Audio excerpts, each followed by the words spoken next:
હાલો મિત્રો, એક આપણા નવા વિડીયોમાં સ્વાગત છે।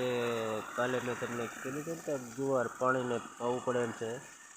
આજે આ ગુવારમાં પાણી આવી ગયું છે, તમે જોઈ શકો છો। પાણી અત્યારે ચાલુ કરી દીધું છે। આપણો ગુવાર પીવા મળ્યો છે। હવે જોઈ જો, હવે આ ગુવાર પી જાય હમણાં, એટલે આપણે જવા દેવું પાણી ઉપલા ગુવાર પાવામાં।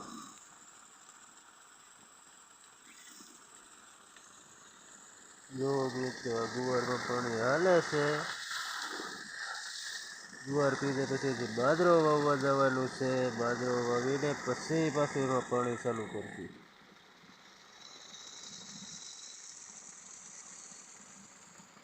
હેલો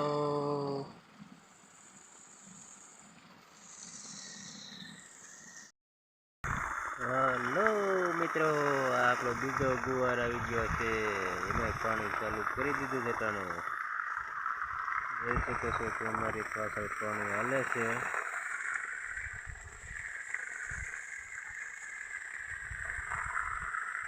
હવે દેખાય છે પાણી ને, અને તે પાછળ તમે કહો કે આમાં ક્યાં પાણી આવે છે।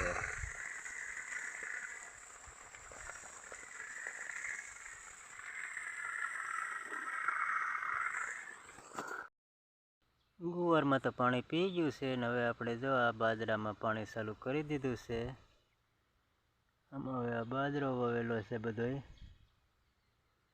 તમે જ્યાં નજર પોગે ત્યાં સુધી આ બાજરો છે। પાણી તો આમ આઘું હાલે છે, એટલે આ કોરા કેરા તમને લાગતા હશે કે હો આ કેમ આવું કોરા છે, પણ પાણી આમ થોડુંક આઘું હાલે છે। હમણાં તમને બતાવું, એટલો ગુ પાઈ દીધો છે બાજરો। આ બધો બાજરો પી ગયો છે, તે હવે લાઈટ જવાનું ટાણું થઈ જાય। હવે એક બે કેરા પીએ તો જોઈ જવો, આવી રીતનું કામકાજ છે। હવે તડકા બહુ પડવા માંડ્યા છે, કાલ બપોર થાય ત્યાં બાજરો પી જાય। હવે બાજરો એટલો પી જાય તો પછી હવે તો બીજું તો દૂધ જા સોંપવાને રહેશે। કેવો વિડીયો લાગ્યો હોય તમે લાઈક, કોમેન્ટ, સબસ્ક્રાઈબ કરજો। વિડીયોને આગળ વગાડજો। જય ભોળાનાથ।